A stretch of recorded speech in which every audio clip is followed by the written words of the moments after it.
Մենք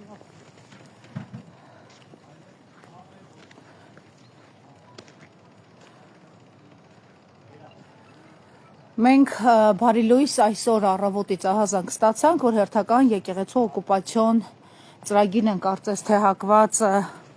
սկսել Փաշինյանական իշխանությունը եւ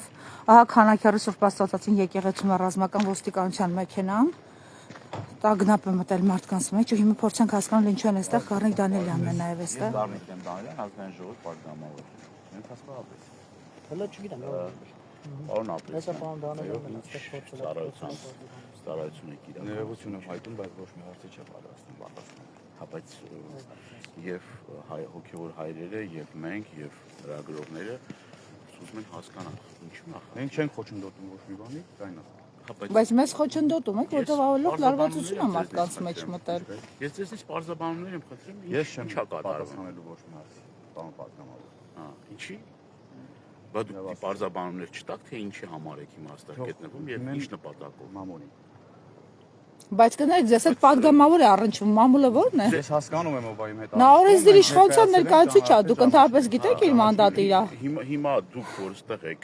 դի դրա համար պարզաբանումներ չտաք, չասեք ինչի համար եք այստեղ։ Չեմ պատասխանել։ Ինչի համար չեք պատասխանել։ Ով է ձեզ հրահանգել են որ չպատասխանեք հարցերին։ Ոչ, ես չեմ պատասխանելու հարց։ Բայց դուք պարտավոր եք պատասխանել։ Թե որպես քաղաքացի, թե որպես ազգային ժողովի պատգամավոր, ես իրավունք ունեմ ձեզնից հարցնելու ձեր գտնվելու նպատակ։ Ինչ նպատակով եք այստեղ գտնվում։ Պարոն պատգամավոր, ներողություն եմ հայտնում։ Այո։ Չէ, դուք անպայման պատասխանեք հարցերին։ Դուք պարտավոր եք պատասխանել հարցերին։ Դուք պարտավոր եք պատասխանել հարցերին եւ մեր քաղաքացիների եւ առավելևս եթե ձեզ դիմա ազգային ժողովի պատգամավորը։ Հիմա մենք եւ լրագրողները եւ հոգեվոր դասը իրանք ունեն բարձաբանումները ստանալու։ Ինչ որ ինչ հաստատուղթ ունեք, ինչի հիման վրա եք այստեղ գտնվում։ Այսինքն այստեղ հոգեվոր ծառայություն են մատուցում եւ դուք էլ խաթարում եք այդ հոգեվոր ծառայությունը։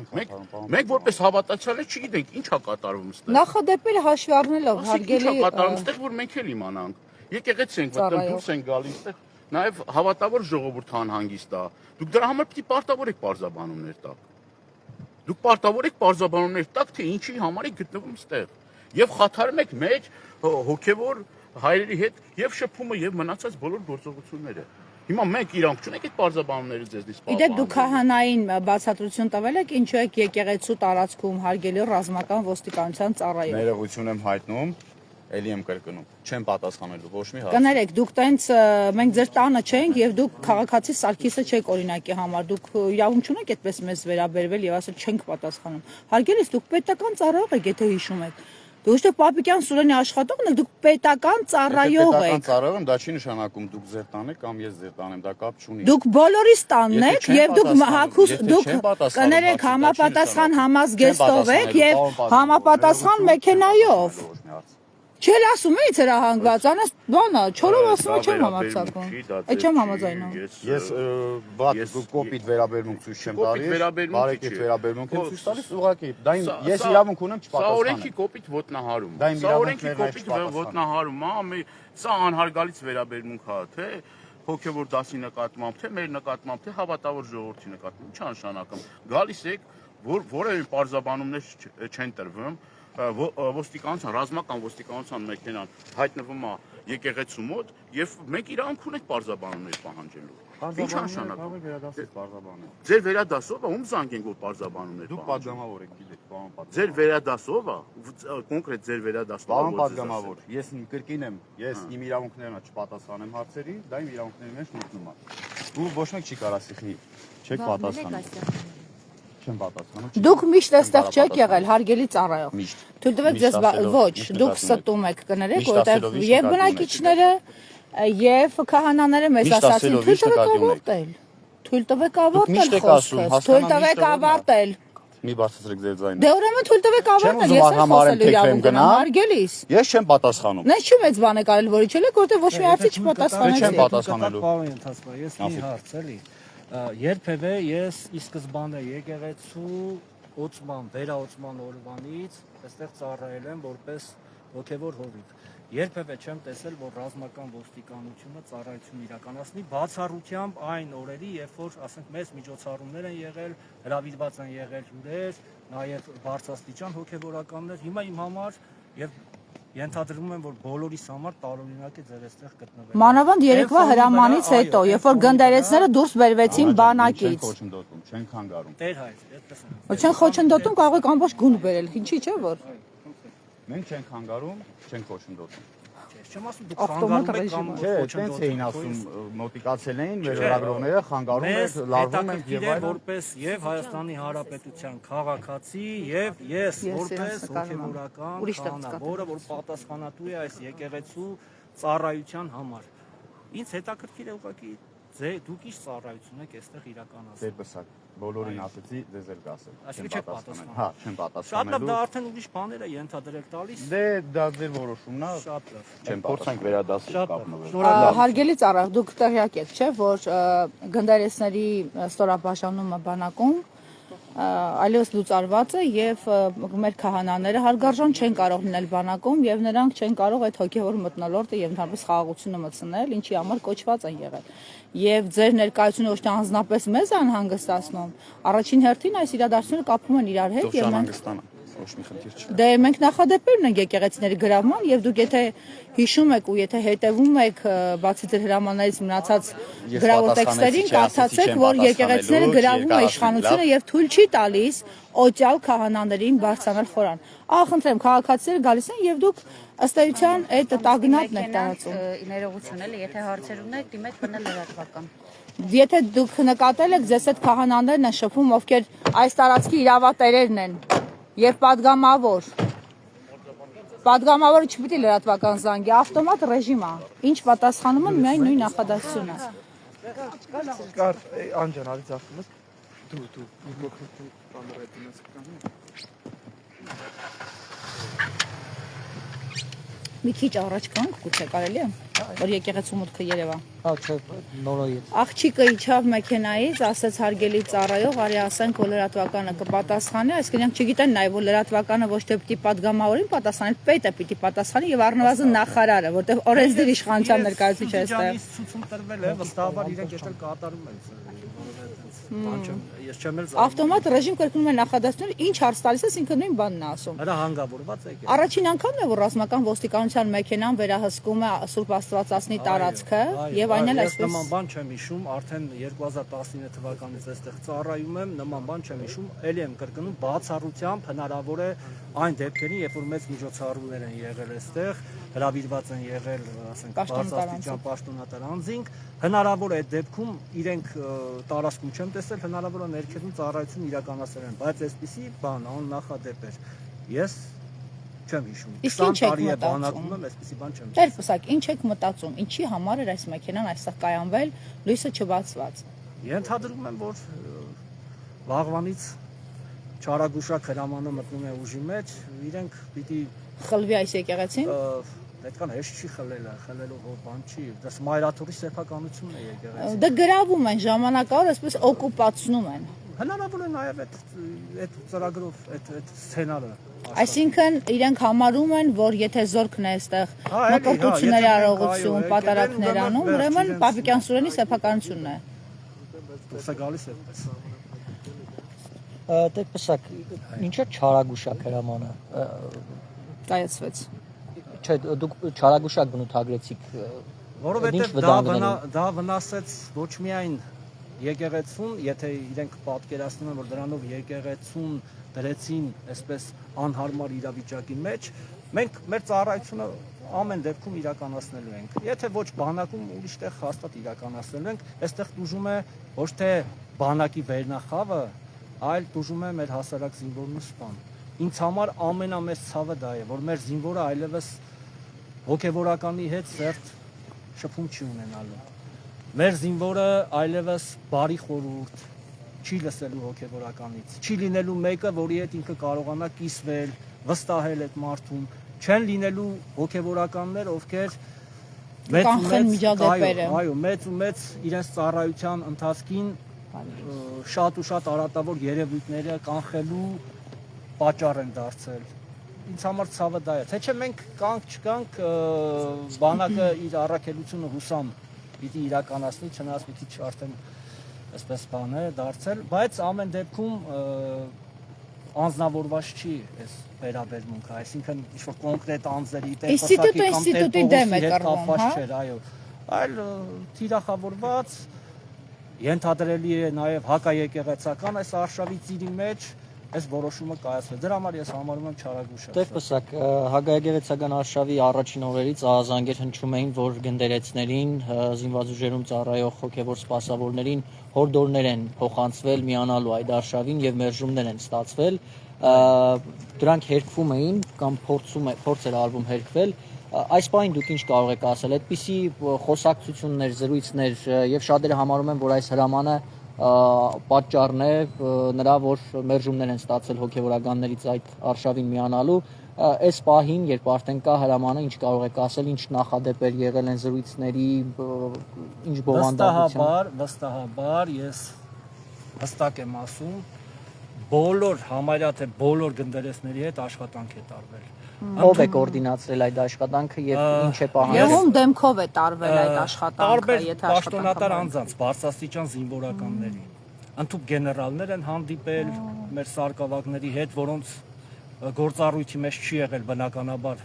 այդ ամեն ինչը անել։ Ինձ հետ կոնկրետ որևէ մեկը չի, այսինքն ոչ թե որևէ մեկը չի հանդիպել, այդպիսի նախադեպ չի եղել, որ ինչ-որ բարձրաստիճան զինվորական ինձ ասի, վստահ իմանալով, որ իմ դիրքորոշումը հստակ է եւ չի փոխվի, բայց որտեղ որ ծառայել եմ, համապատասխան Զորամասի հրամանատարը ինձ կանչել է ասել այսպեսի հրահանգ կա։ Ինչպիսի հրահանգ։ Միանում եք վարչապետի բարենորոգչական ծրագրին, հստակ պատասխանել եմ, որ ոչ, որովհետեւ այդ բարենորոգչությունը կեղծ է, այդ բարենորոգչությունը այդպես չի արվում եւ չի արվում են մարդկանց միջոցով, ովքեր կանգնած են այդ բարենորոգչությամբ։ Եկեղեցին ինքը մշտապես եւ բարենորոգվել է եւ պիտի բարենորոգվի։ Եվ հստակ պատասխան եմ տվել, որ ես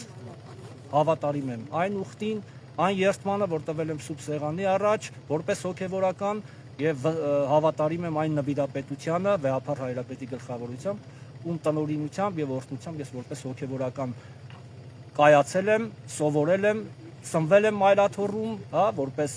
զավակը հայ եկեղեցվո եւ չեմ կարող ուրանալ։ Տեր հայրս փաստաբան Արա Զորաբյանի 40-ից ավելի հոգևորականներ ծառայություն են իրականացնում այս պահին զինված ուժերում։ 54 չէր, այդ թիվը նվազել է։ Չկա։ Զոհվեցին նաև։ Տեղեկություն ունեք 40-ից որևէ մեկը միացել է այդ այսպես կոչված բարենորոգչական ծրագրին։ Ինչպես ընդունված է այսօր տրենդային է ասել է, օթում կախված լուրերի գիտեմ, որ մի քանի հոգու հաջողվել է իրենց միացնել։ Հա, բայց ճնշող մեծամասնությունը ի պատիվ ի փառս մեր գնդերեսների իրենք հաստատուն են մնացել իրենց հավատի, իրենց ուխտի, իրենց նվիրվածության մեջ։ Դեռևս հայտարարություններ չկան։ Այսպես ասած, կուր կառույցն է եղել, որ որևէ կերպ չեն կարողացել ճաքեր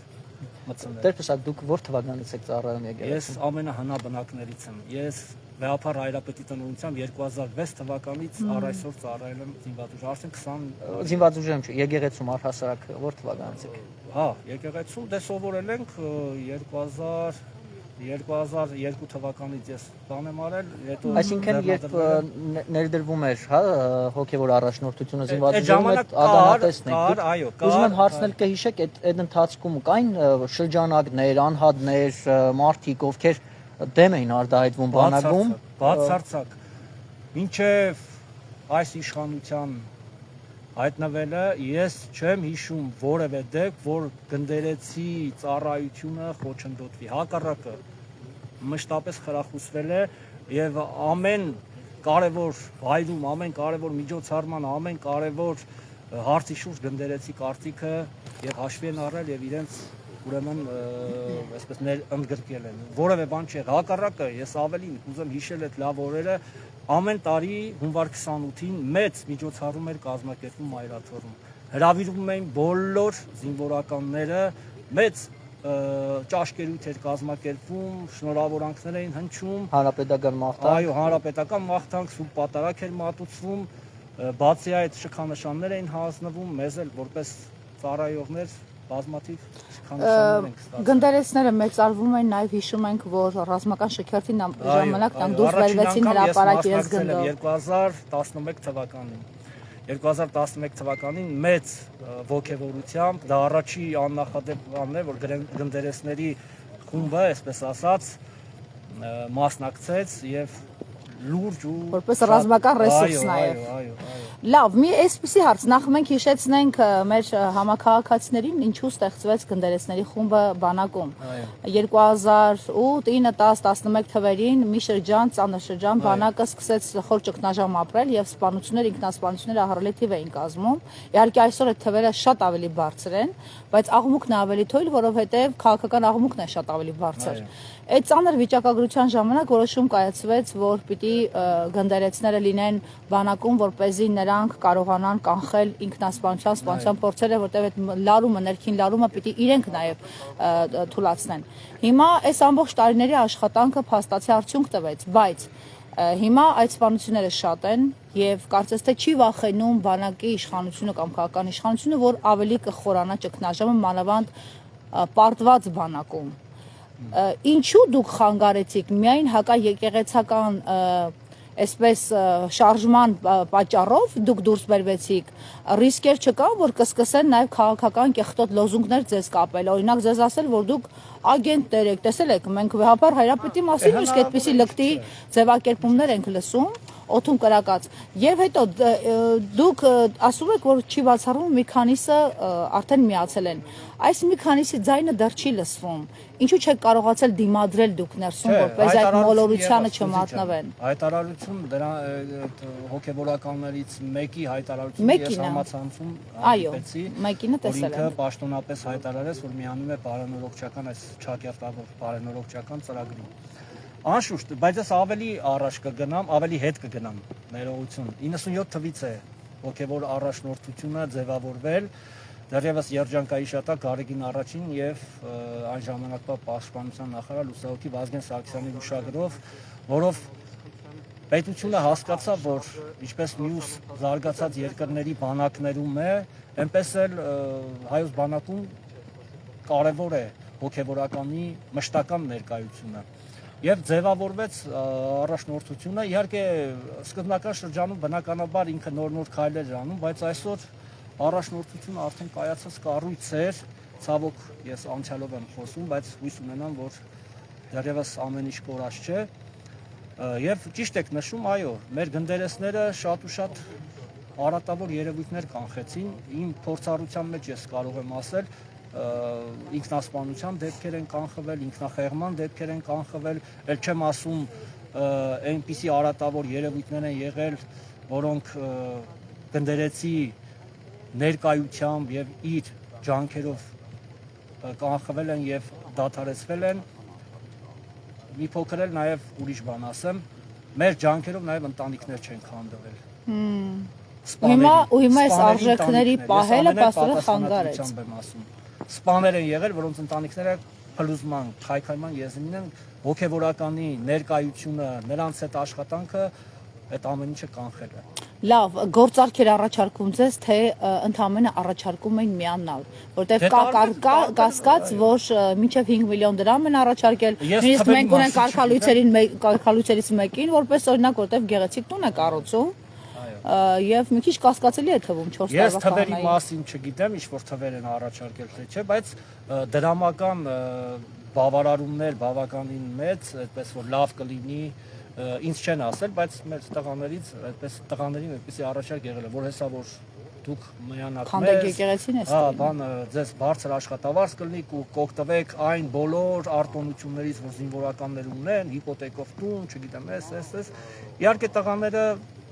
վստահաբար մերժել են, բայց եղել է առաջարկ, ինչի՞ չէ։ Բայց պիտի ասել ճշմարտությունը։ Ստացվում է գեներալներն են միացել նաև։ Մարդիկ եմ ասում, որոնց գործառույթը լրիվ ուրիշ բան էր, լծված են եղել գնդերեսներին համոզելու կամ ստիպելու կամ այսպես ասած մանիպուլյացնելու, որպեսզի միանան այդ շարժմանը։ Իսկ շանտաժի գինը ինչ է եղել։ Օրինակ, եթե ոչ, ապա ինչ։ Եթե ոչ, ապա տեսանք։ Այսինքն սրա մասին էլ էր ակնարկվել։ Ես ակնարկներ չեմ լսել, բայց ենթադրելի է, որ այդպես, եթե մեզ հետ չեք, ուրեմն մեր դեմ եք։ Լավ։ Դեր այս հակաեկեղեցական արշավի դրսևորումները բանակում այլ որևէ օրինակներ ունեն, օրինակ ես հիշում եմ ծառայության տարիներին աղոթում էինք ճաշից առաջ Մինչև աշոտբագրատում ու վերջին պահը այդ ամեն ինչը իրականացվում էր, հիմա չգիտեմ, կանեն թե չէ։ աղոթքը ճաշից առաջ խաչը համազգեստին, իդեպ նոր համազգեստով սահմանվում է այդ խաչը կրելու են։ Չեմ կարող ասել։ Այդ համապատասխան մարդուն պիտի հարցնել, ով դուք տեղեկություն չունեք։ Ես տեղեկություն չունեմ։ Եթե վերադառնանք եկեղեցուն, հիմա Սուրբ Աստվածածին եկեղեցին, որտեղ բանակը պատարակում է, բանակը մկրտվում է, այս ընթացքում ինչ եք մտածում, եկեղեցին կհաջողվի գրավել, ի վերջո դուք այստեղ նշանակված եք հոգևոր ծառայության եւ կարգալույց կմցվի եւ կփոխվի նաեւ այս խորանը։ Ջան, մենք ամեն ինչ անելու ենք, որպեսզի այդ ցավալի հանգրվանին չառաջվենք եւ դրան առաջ չկանգնենք, բայց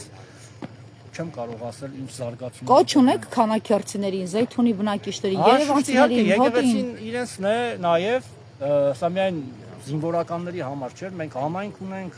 նաև հավատացյալներ են գալիս, որոնք մասնակցում են սուրբ պատարակներին, եւ ընդհանրապես իմ կոչը մեր ժողովրդին է, սիրելիներս, միայն խոսքով չլինենք հավատացյալ կամ քրիստոնյա։ Քրիստոնեությունը գործ է։ Ինչպես որ Հակոբոս Առաքյալն էին նամակում ասում, հավատ առանց գործերի մեռած է։ Եթե միայն պիտի խոսքերով հավատանք,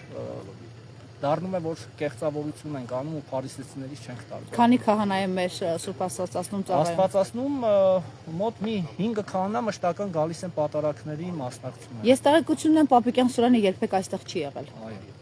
Երբեք չի պատարակել։ Հավաստի է։ Ահա, պատմության ուսուցիչը բազում են եղել մեր առաջնորդի կողմից, պաշտոնական հրավերքներ, գեղեցիկ հրավերքներ, տոներին, տաղավար տոներին մասնակցելու, բայց ինքը ներկա չի եղել։ Մի քանի անգամներ գլխավոր շտաբպետն է եղել։ Հա, նույնիսկ ինքը մի քանի անգամ։ Հա, այդպես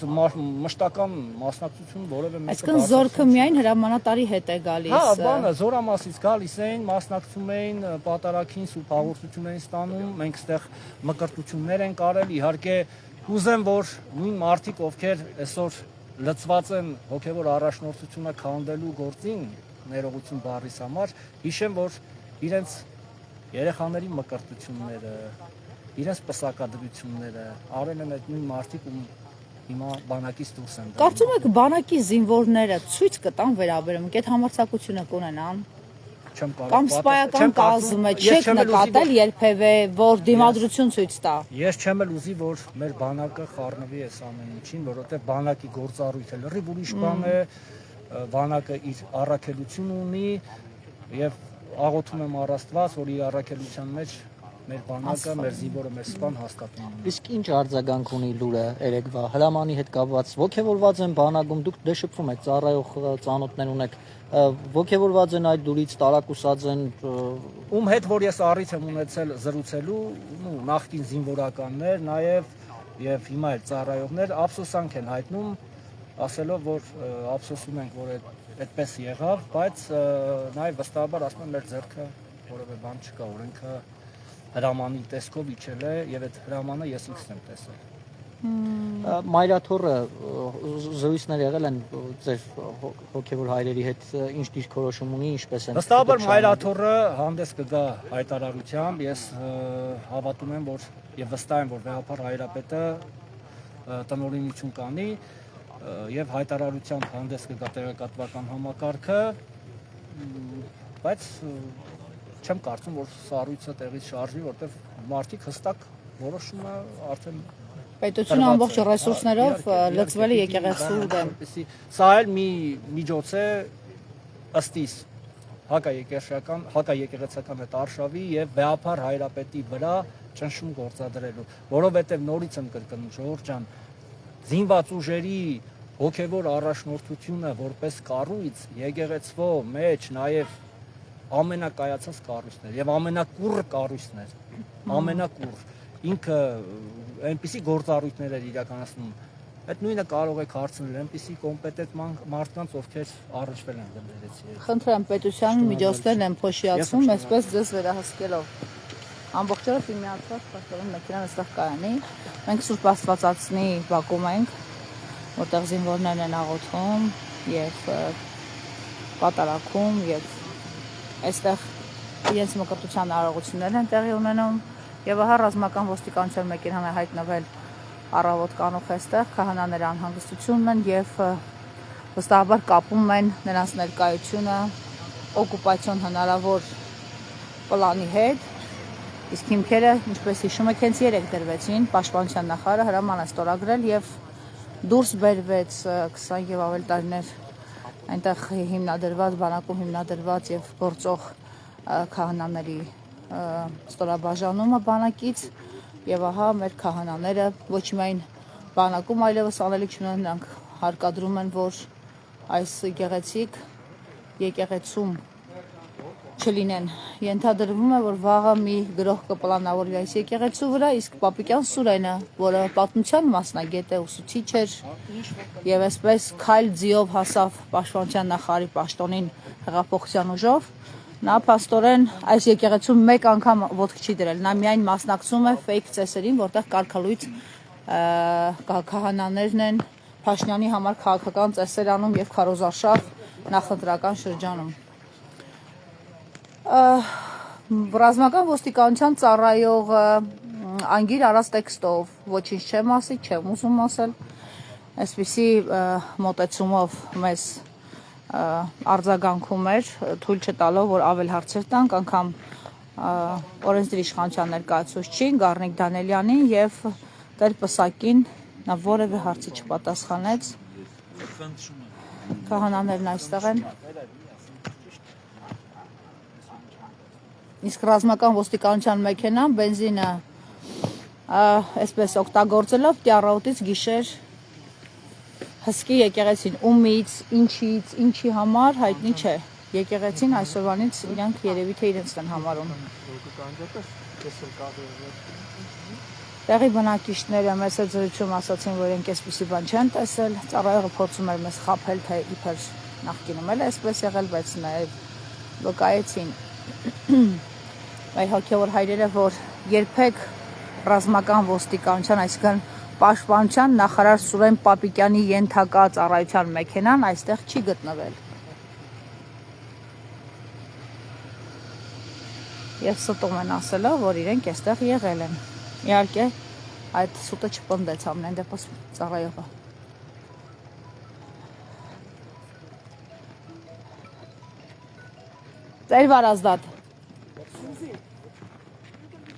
Տեր Վարազդատ, վաղը այստեղ ծառայողներ կլինեն, պատարագելներ, զինվորներ կլինեն։ Հարցնում ենք, մենք էլ տենց։ Չէ, հարցի մասնագետը Տեր Պսակին։ Ցանկալի կլինի, որ լինեն, եկեղեցի բոլորի առաջը բաց։ Երբ որ Քրիստոս վերնատանը նստած ընտրում էր եւ այն ամենակարևոր քրիստոնեական առանցքային ճշմարտությունը տվեց, հունտան էլ իր կողքին նստած էր, որովհետեւ խնդիր չկա։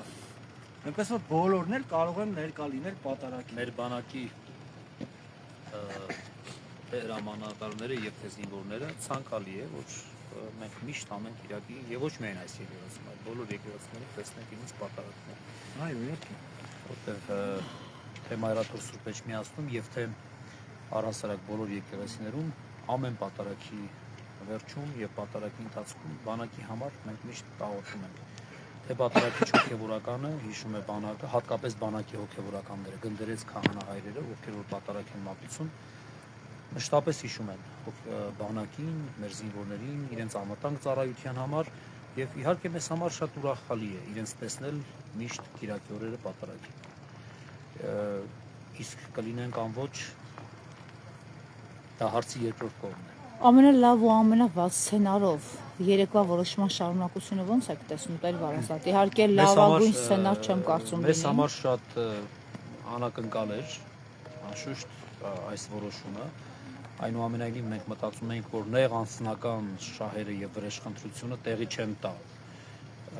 մի ամբողջ 97 թվականին ստեղծված կառույց կազմալուծելու։ Մենք այնուամենայնիվ մտածում ենք, որ ամեն դեպքում ինչ էլ որ լինի, կառույցում գործող հոգեվորականների անձնուրաց ծառայությունը եւ աշխատանքը ավելի վեր կգնահատվի, ավելի վեր կդասվի, բայց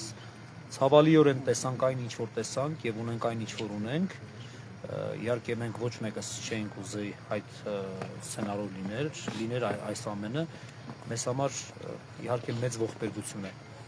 Մեծ ողբերգություն է տեսնել մի ամբողջ կառույցի, որ պատմություն ունի, պատմական ընթացք ունի, մեկ հրամանով պարզապես նույնիսկ առանց երկրորդ կողմի, դրա մասին նույնիսկ խոսվեց Տեր Պսակ քահանայի կողմից երեկ, որ պայմանագիրը կնքվել է երկու կողմերի միջև, Պաշտպանության նախարարության եւ Մայրաթուր Սուրբ Էջմիածնի, բայց առանց երկրորդ կողմի ուղղակի լուծարել են մեր ծառայությունը։ Գիտեք, անկեղծ մեզ համար ցավ է, որ իրենք պիտի զուրկ լինեն հոգեվորականների անմիջական ներկայությունից, իրենց անմիջական ծառայությունից, մեր օրհնությունից, Տիրոջ ներկայությունից իրենց կյանքում, այն արարողություններից, որ հաճախ գնդերեսները նույնիսկ ռազմի դաշտում մկրտության արարողություններ կատարել են, պատմական են։ Անշուշտ մենք երբեք իբրև հոգի մենք գիտակցում ենք հայ զինվորի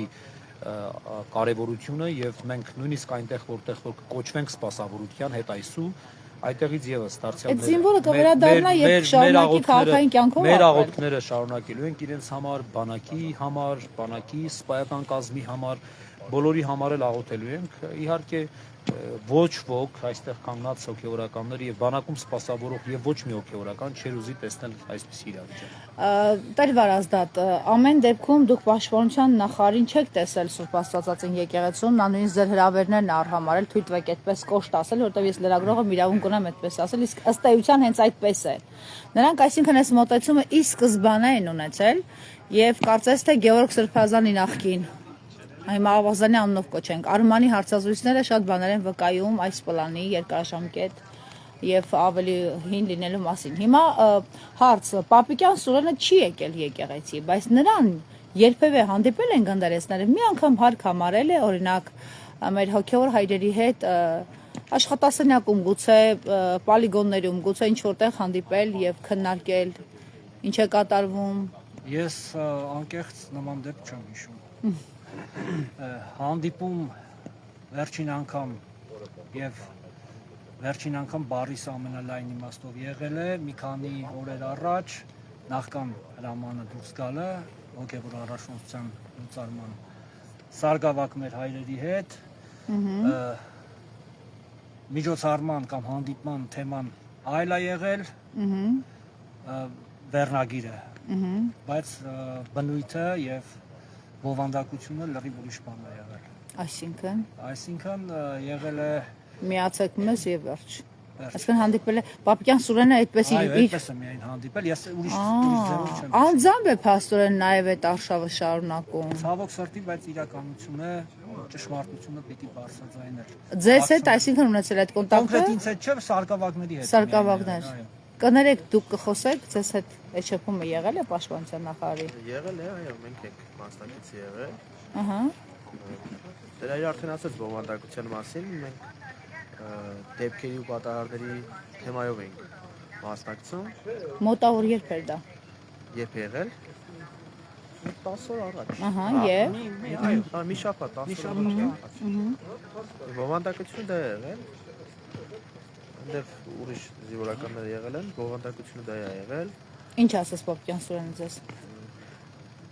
Մոտավոր կհիշեք։ Մոտավորապես եկեղեցու առաջ այս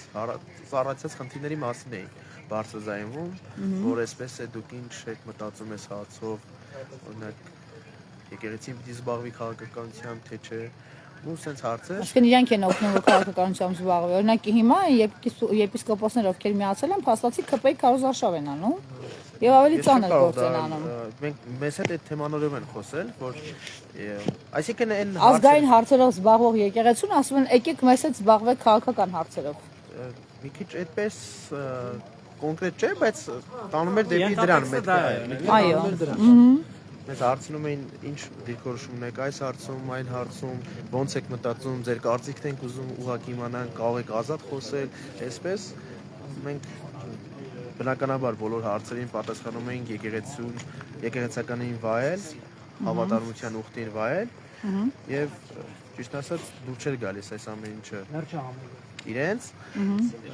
Եվ այսինքն Պոպիկյանը այդպես դեմքի արտահայտություն ցույց էր տալիս, թե բառերը վեր ցույց տալիս, որ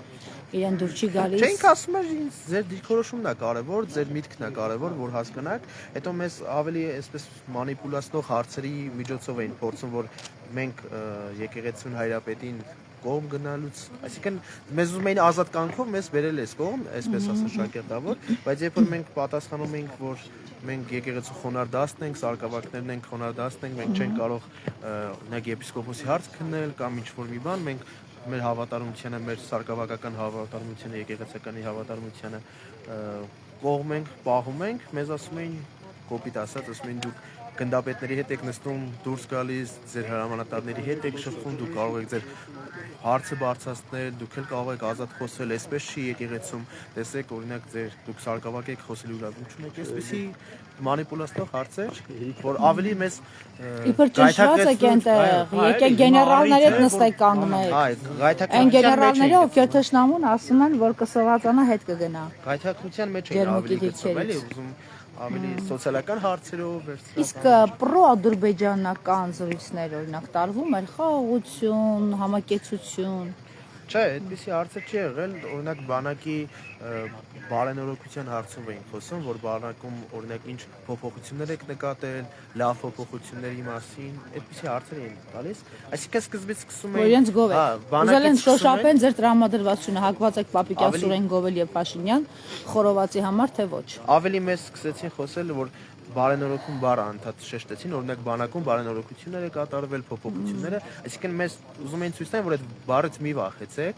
այլ այս թեմայով ավելի ազատ եղեք։ Բայց մենք մեր դիրքորոշումը շատ հստակ կերպով արտահայտեցինք, որ Որտեղ էր այդ հանդիպումը ասացիք։ Պաշտպանության նախարարությունում էին։ Հասկացա։ Շնորհակալություն ձեզ։ Ինչ ասամ, ուժ։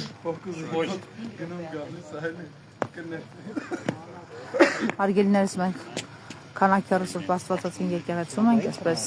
զինվորների եկեղեցում, ինչպես ընդունված է ժողովրդին ասել, այստեղ զինվորներն են հիմնականում պատարակներ, ծեսեր, մկրտության արարողություններ իրականացնում եւ այս եկեղեցին կարծես թե հերթական թիրախն է դարձել Փաշինյանի կողմից եւ ահա երեք երբ երեկոյան հայտնի դարձավ, որ հերթական ծանր որոշումն է կայացվել ընդդեմ եկեղեցու, Պաշտպանության նախարար Սուրեն Պապիկյանը հրաման է ստորագրել միակողմանի ընդ որում լուծարել գնդերեցների ստորաբաժանումը։ Գնդերեցները դրանք այն քահանաներն են, ովքեր հոգևոր ծառայություն իրականացնում բանակում եւ դուք լավ գիտեք, թե ինչ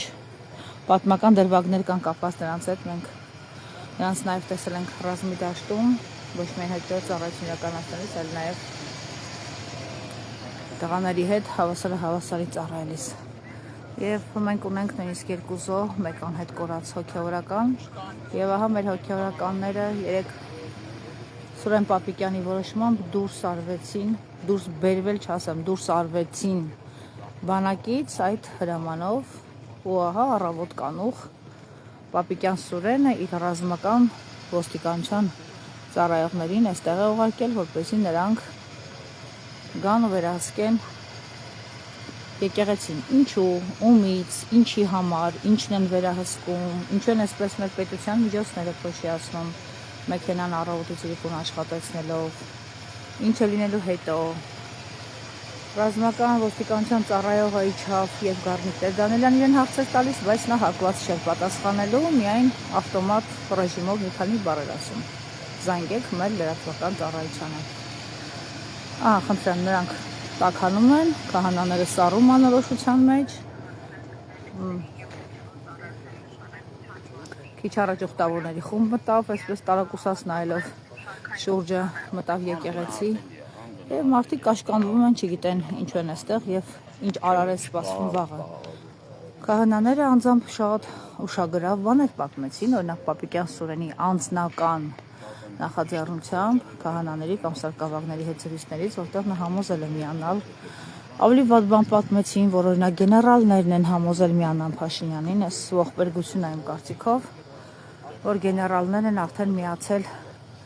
բանակում եկեղեցին քանդելու իշխանության հակաեկեղեցական ծրագրին, որ գեներալների մասին է խոսքը նրանք չասացին, մենք դեռ կհաջողենք պարզել։ Եվ վաղը ակնկալվում է, որ այստեղ ոչ թե զինվորներ կլինեն, իհարկե իրենք մինչև վերջ պատկերացնում են, որ դեռ կհաջողվի իրենց փրկել նաև եկեղեցին,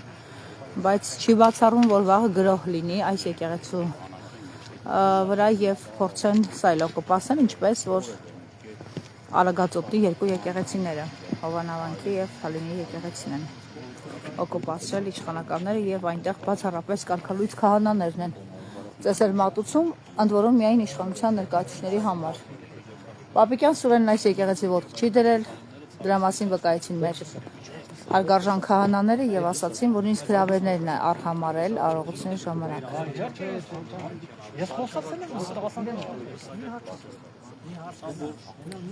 Ինչ կկատարվի հետո, եւ մենք հույս ունենանք, որ դրանք սարսափելի չեն լինի, բայց եթե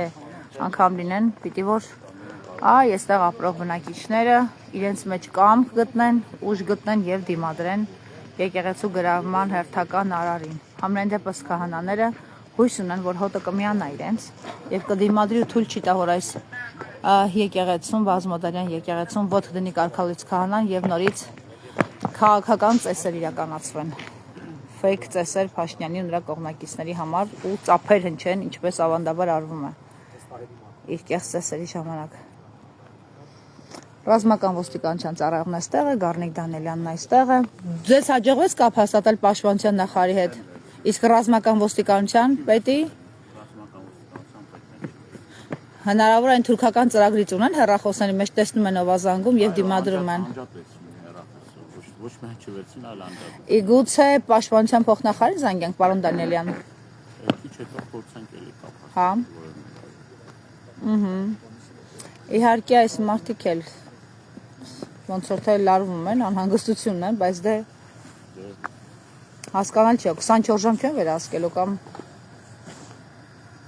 Պարոն Դանիելյանը հարցրեց, թե ինչու են այստեղ, ինչ հրամանով, ում հրամանով, ինչ նպատակով անգիր արած տեքստեր հնչեցնում ռազմական ոստիկանության աշխատող, ընդ որում իրավիճակի հետ ոչ կապ ունեցող բառեր։ Պետք է դիմել, ասում են լրատվական ծառայությանը։ Պատգամավորը ի դեպ լրատվական ծառայությանը չի շփվում եւ չպիտի շփվի։ Նա պատգամավոր է եւ օրենսդիր իշխանության ներկայացուցիչ։ Այդ նախարարները առնվազն պիզանգեն իրեն ինքը նախարարի եւ բացատրություն տան, թե ինչու են այստեղ։ Բայց քանի որ այս տղային հետ էին ասել ասա, ուրիշ հարցերի մի պատասխան ինքն էլ վախեցած,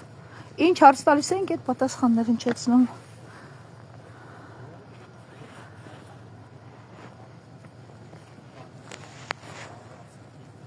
Խաղաղոր բոլորին մինչև տեսնենք իրադարձությունները ինչպես կզարգանան։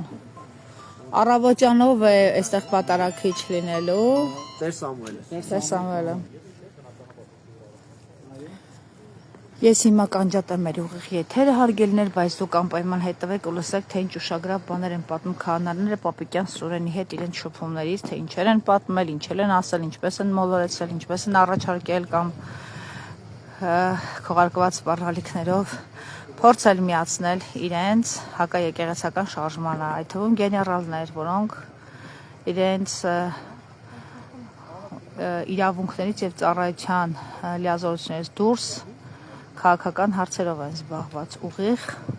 միջամտությամբ կամ ուղիղ մասնակցությամբ այս հակաեկեղեցական շարժմանով եւ այս մարդիկ պիտի դուրս արվեն բանակից, բայց քանի որ Պապիկյան Սուրենն է, ԿՊ-ական Պապիկյան Սուրենն է իրենց նախարարը, պարզա որ պիտի առայժմ նրանք ոչ միայն հոգեոր ծառայությանը միջամտեն, այլ միջամտեն քաղաքական հարցերին։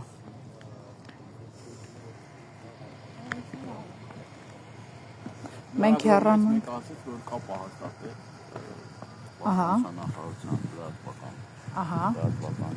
Ալբերտներ չէ, Ալբերտ ջան, ինչ ասացին եղբայր։ Չէ, ինձ նոր զանգեցին, ասում են ասել են ինչ որ դիտարկում են սա որպես զորամաս։ Վայ։ Պատկերացնում եք։ Վայ։ Կարող ԿՊ-ի օֆիսա, ավելի ուշադիր նայեն, կարող է հայտնաբերեն օրինակ ԿՊ-ի օֆիսը։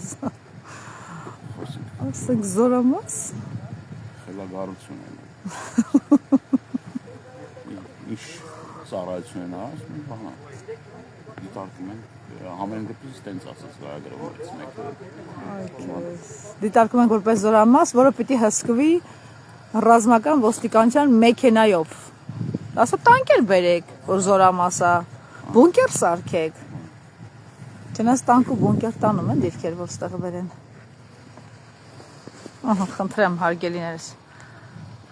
Այդտեղ Պաշտպանության նախարարության մեկնաբանությունը մեր գործընկերներից մեկին, որը հնչեցրեց Հարգարժան Դանիելյանը։ Գուցե մի հատ փորձենք զանգել մյուս փոխնախարարին։ Հա, չեմ պատասխանում։ Իմ համարով տամ զանգեք։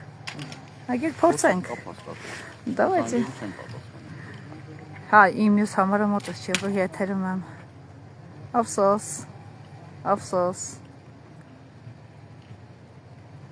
Ափսոս։ Լավ, եթե դուք խոսեք, ամեն դեպքում հույս ունենք ձեզ ինձ տեղեկատվություն կստանանք, այս բքին այս խեղճերը հիմա դրսում պիտի հերթապահեն ռազմական ոստիկանության կողմին հավասար։ Հիմա ասենց պիտի ամբողջ օրը բենզին վառելով սրանք ստեղ տականան, հա, որտեղ զորամաս է իրանց դիտարկմամբ։ Մեղա։ Ռոբիկովներ ենք հաղթահարում։ Սա Պաշտպանության նախարարի ընկալմամբ զորամաս է, խնդրեմ սիրելիներս, եւ իրենք գոնե ՊՆ-ի լրատվականից պարզաբանել են, ինչպես ասում են մեր գործընկերները, որ դիտարկում են որպես զորամաս եւ տրամաբանական, որ քանաքերս Աստվածածին եկեղեցու բակում լինի ռազմական ոստիկանության մեքենա։ Բայց ահա իրենց խոսքում չբացառեցին, որ եկեղեցի գրավման հերթական արարն է վաղ տեղ ունենալու, թեև իրենք մեծ հույսով եւ փափագով ակնկալում են, որ այստեղ հերթական անգամ բանակը կգա եւ կպատարակի։ Իսկ վաղը պատարակիչ կանան Տեր Սամուելն է։ Շնորհակալ ենք ձեզ։ Համբերություն։ Մենք ավարտենք, հետո էլի կմոտենանք։